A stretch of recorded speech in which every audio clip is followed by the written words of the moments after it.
Thank you for joining us tonight. I always look forward to this event, and while we had hoped to gather in person, we are excited to connect scholarship donors and the scholars following these remarks. It's always inspiring to listen to our scholarship recipients talk about their hopes for the future and how this funding is helping them to reach their goals. While we celebrate all scholarships tonight, we will learn more about the Douglas G. Carroll Jr. Student Aid Fund. Established in 1976 by Douglas Carroll, the fund has grown over the years through his estate and gifts from his family. We are especially pleased to hear from his daughter, Susan Carroll Immelt, during a conversation with Carroll scholars a little later. Douglas Carroll received his medical degree at Johns Hopkins in 1942. Like many of his time, his training was interrupted by the war, and he joined the Johns Hopkins-affiliated 118th General Hospital Unit in 1944, serving in Australia and New Guinea and achieving the rank of captain. He returned to Johns Hopkins in 1946 to complete his residency in medicine. A gifted clinician, teacher, and leader, he established the Baltimore City Hospital's Department of Rehabilitation Medicine and became the acting chief of physical medicine and rehabilitation at the Johns Hopkins Hospital. Carroll spent the remainder of his career developing strong clinical programs between the two institutions. As a member of the admissions committee of the School of Medicine, he saw that the cost of medical school was out of reach for many people who could have become good doctors. He felt strongly that a medical school education should not be reserved only for the very rich. I wholeheartedly agree with Dr. Carroll, and we're doing all we can to open pathways to medical education for exceptional students from more diverse ethnic, racial, and socioeconomic backgrounds. I like to think how pleased Dr. Carroll would be to have seen the impact of the scholarships he created almost 50 years ago.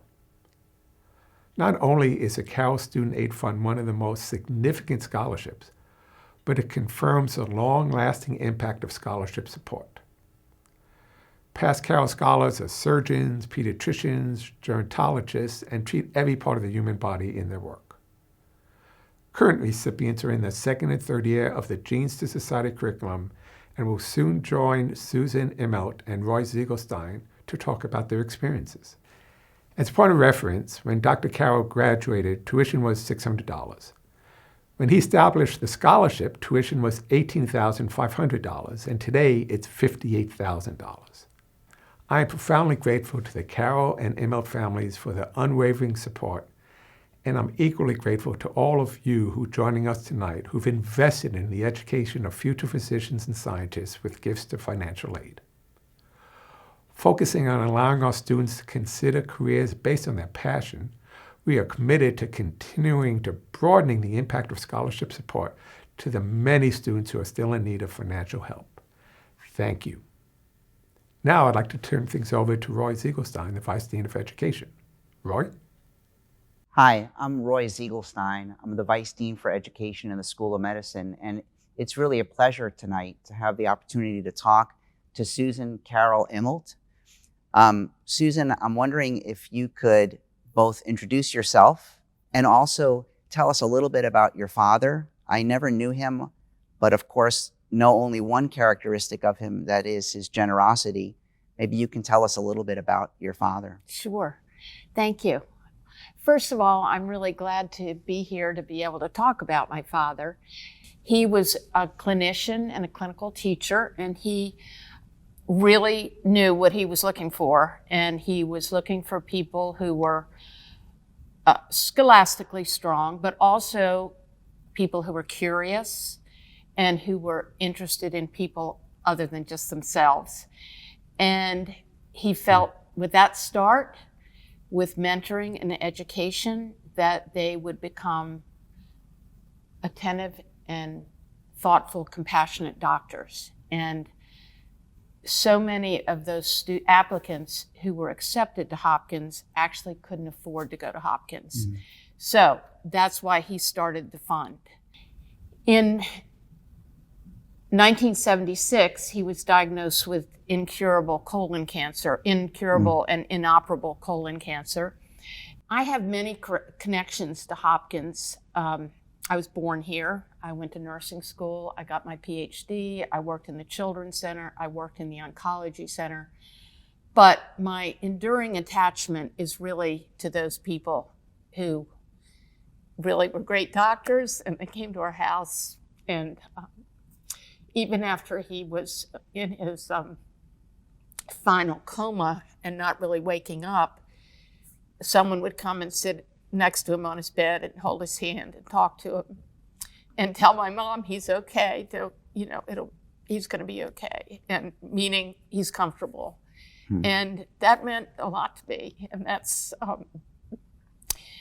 why I made Steve and I wanted to continue that scholarship, and also inspired us to make the fellowship for Brian Garibaldi. That's great. Thank you, Susan. You mentioned Steve twice, and Yes. since Steve is not here, maybe you can tell us who Steve is. Oh, I'm sorry. So Steve Immelt is my husband. We met in college, and in our freshman year in college, and it was the best thing that ever happened to us. We've been married 47 years. He is a lawyer, and he came to our family, met our family the first time at Thanksgiving of our sophomore year, and he and my dad had so many shared interests.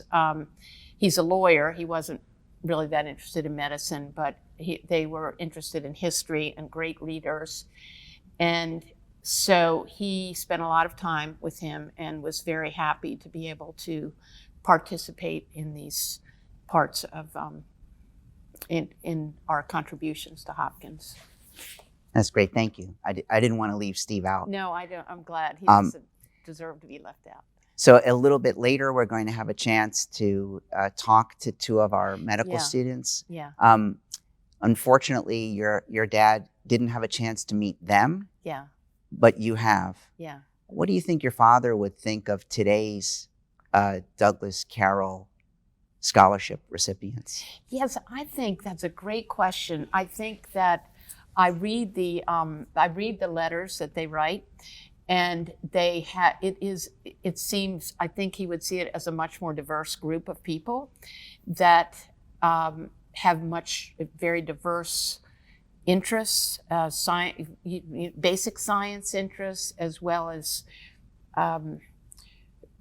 broad worldwide interests, public health interests, all of those kinds of things. And I think he would love I can't remember when it was, but the revision of the medical school curriculum that became, to me, it seemed more global, also more hands-on, more about communication, teamwork, knowing patient-centered care, all of those things. And we see those things in our students too. And I've had the opportunity to work with medical students in interdisciplinary team simulations, and they really speak up, and they're not afraid to say anything. They don't sit back and say, I better not say anything because somebody might think I'm stupid or that type of thing. So I think he would love that.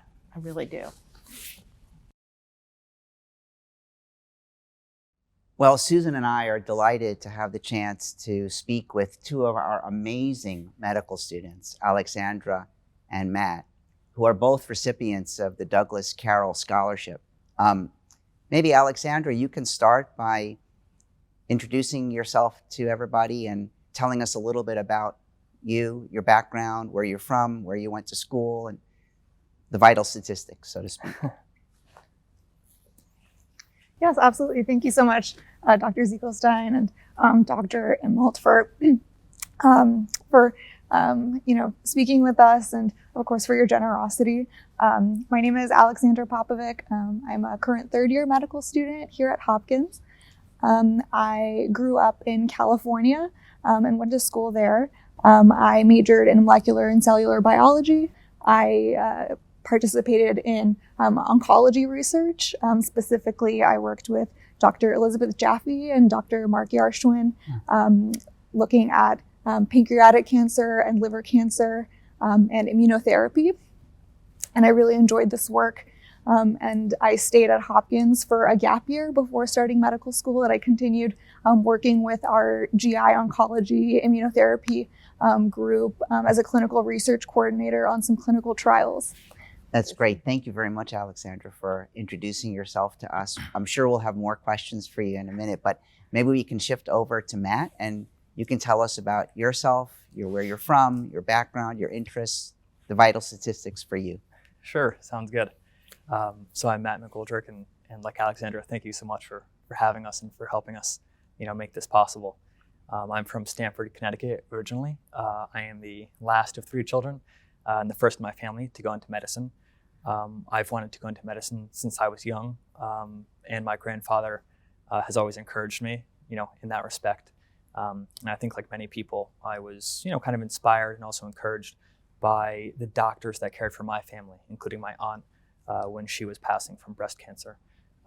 So that was always an important experience in encouraging me to go into medicine.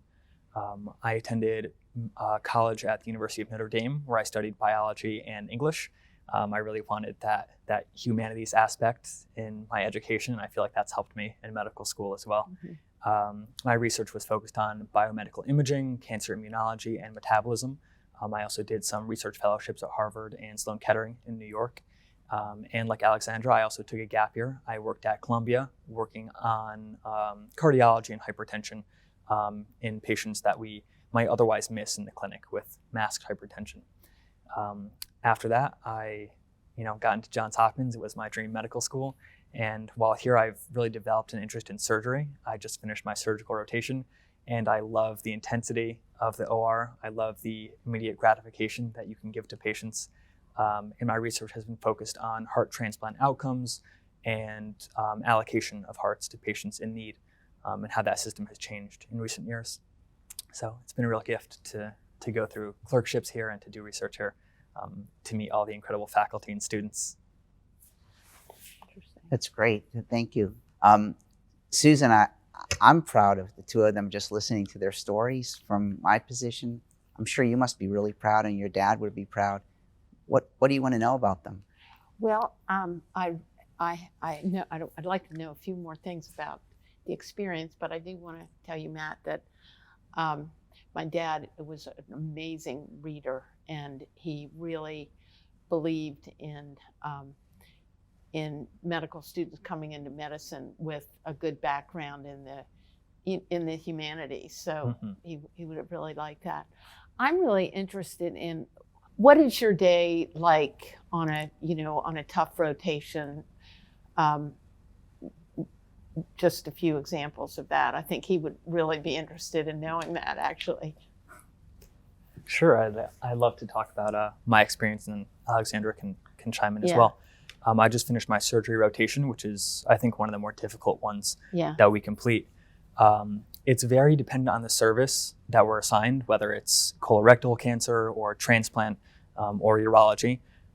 But for example, my day, includes waking up around 5:30, going in to get handoff from the residents who are taking care of patients overnight, and then pre-rounding or rounding on patients in the morning, making sure everyone is doing okay, that their pain is well controlled, and they have no concerns. And then around 7:30, we head to the OR. We do a few cases, and in between, we go and check on patients and make sure everything is running smoothly. And at the end of the day, we round again. Maybe that's around 6 p.m., but it depends on how long cases have gone and what else we have to do that day. And we'll check on everyone one more time, make sure they have their dinner's orders and if they're doing well, and make sure everyone who we've operated on is doing well and recovering and awake, and stable. In our downtime, we do as much studying as we can, because of course we have exams at the end. Yeah, thank you. Of really course. Interesting. Yeah, I can talk a little bit about a typical day on internal medicine, for example. The mornings are pretty similar. We wake up pretty early, get to the hospital, and get signed up from the intern who is taking care of the patient overnight. And then for all of our patients, we go and we pre-round on them in the morning. So we go into their room and we see how they're doing, see if they have any concerns or questions, and always do a relevant physical exam, listening to heart and lungs, or any other exams that are indicated based on the reason that they're in the hospital. And then at the end of the day, we sign out to the next team and then go home, study, eat dinner, do something to try to relax a little bit before starting again the next day. When you started as a first-year student, if somebody had said to you, "What is COVID?" you would have said, "I have no idea." And then all of a sudden, in March of your first year, we all knew what it was.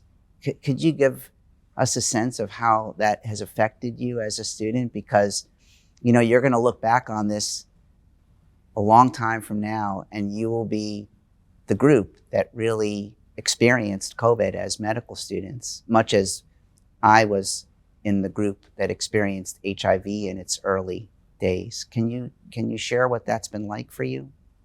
Yeah, so when we first started hearing about COVID and when it first came to the United States, I think the main kind of prevailing sentiment among our class was a sense of uncertainty and not knowing how things were going to develop, how it would affect our education. I think for our class, as third years, we were first years at the time, we were fortunate that we were still in the preclinical phase. So a lot of our curriculum was able to be seamlessly transferred to virtual learning. But I think I am very grateful for our professors and the administration who, you know, kept us abreast of the situation at all times, and I'm certain worked very hard behind the scenes to make sure that we were still getting the education that we needed, even though things were very unpredictable and changed drastically. Yeah, the transition to online learning for our preclinical courses was surprising, but it worked very well. So the majority of our classes were online, very, very few in person, until we began on the clinics and in the hospital. And I can speak to that respect as well. I think that, you know, some things, of course, are very different in the hospital now that COVID is, you know, a large concern. But I think we've still had great experiences in seeing patients. We haven't been limited very much in terms of how much we can do, what we can see, or how much time we can spend with patients. So, you know, although it's affected our education quite significantly, I think we still have really meaningful and substantive educative experiences in the hospital. Susan and I are really pleased to be able to welcome tonight one of our graduates, current faculty member, and the inaugural Douglas Carroll Fellow, Brian Garibaldi. Brian, you've been really busy since you've been the inaugural Douglas Carroll Fellow. Can you tell us what you're up to? Sure. Well, first of all, thank you so much for inviting me here today. And Susan, thank you to you and Steve for all your wonderful support over the last 4 years. I can't believe it's been that long since you started the fellowship. As you know, our work is really focused on trying to improve the way that we teach and assess fundamental clinical skills at the bedside. And that includes a focus on point of care technology like ultrasound. What are some of the things specifically about COVID that you've been able to use the ultrasound? Apart from the fact that it decreases the need to transport people, but other things about that particular technology? Sure. So early on in COVID, particularly in a disease that we know affects the lungs and can also affect the heart, we were actually able to use ultrasound to identify patients who had subtle abnormalities on ultrasound. And actually, ultrasound itself predicted early on who was likely to test positive for COVID when we were still waiting several days or sometimes even a week to get a test back from the CDC, like very, very early on in COVID. Yeah. And so that really helped us to identify patients who are at risk. And it really helps us in real time to assess what's happening with someone's heart, what's happening with their lungs. And we can make decisions quicker, particularly in the ICU, when we're able to see, hey, oh my gosh, you know, did someone just have a collapsed lung, or is someone's heart function not doing as well as it was even moments ago? And ultrasound really allows us to do that quickly and accurately. And so the ultrasound itself is a wonderful diagnostic tool, but it actually, I think it leads to a better connection between patients and their providers. It also engages the patient in understanding their disease. We can show them, hey, there's fluid around your lung. This is your lung right here. This is the fluid collection that we have to drain. Or, you know, this is your heart and it's not squeezing as well. And so that's why we want to spend time talking about, you know, how we can manage you with different medications and support you to make decisions about your diet that will affect your health if you have problems with your heart. So it really, it's a wonderful way to build connection. It teaches other skills, but in the moment, it's just a wonderful way to augment your existing clinical skills. Mm-hmm. Very good. And Brian, I don't want anyone to think that you're saying that point of care ultrasound should replace the stethoscope. Are you saying that? Not at all. So I think point of care ultrasound is another tool in our toolbox when we spend time with patients. And there are things that the ultrasound can do that I can't do with my eyes, my ears, my hands, or my stethoscope. But there are things that the ultrasound can't do that I still need to rely on my basic observation skills, or simple touch of my hand, or listening, for example. There are certain sounds that the ultrasound is not going to pick up and be able to visualize for you in the lungs or in the heart. So I think it's an important tool. It's a great way to teach other important aspects of the physical exam, but I don't think it's going to it's certainly not going to replace my stethoscope, and it has not. It's just another tool that I'm able to use. And Brian, I don't want anybody to think that all you've been doing as a Douglas Carroll Fellow is point of care ultrasound and teaching our students. Rumor has it that you've also been doing some stuff with COVID, Precision Medicine Center of Excellence, and so forth. Can you tell us a little bit about that? Yeah, so one of my roles here at Hopkins, I'm the director of our biocontainment unit, which is a federally funded infectious disease unit that was established back in 2014 to care for patients with high consequence pathogens like Ebola or Lassa fever. And because we have this specialized team and a specialized unit to care for patients with highly infectious diseases, we were the first team to take care of COVID patients here at the Johns Hopkins Hospital. And once there were more patients than our team could handle after about the first 3 weeks or so of the pandemic, our team really shifted into trying to help other units learn how to put on the right protective gear, to organize their staffing models and their physical space to safely take care of COVID patients. And then we also became really involved in research. So very early on, Antony Rosen, our Vice Dean of Research, called together the clinicians who had seen the first COVID patients at the hospital and asked us, what are you seeing? And let's try to learn from the patients that we're seeing right now so that we can contribute to the knowledge about COVID and help take care of the next 1,000 or so patients that we might see. And it turns out to be, unfortunately, more than a few thousands of patients we've seen here. I know as Vice Dean for Education, I'm really proud of Brian as a graduate of the school. Susan, you must be really proud of Brian as the inaugural Douglas Carroll Fellow. How do you feel, and how would your father feel about Brian and what he's doing? Wow, great question.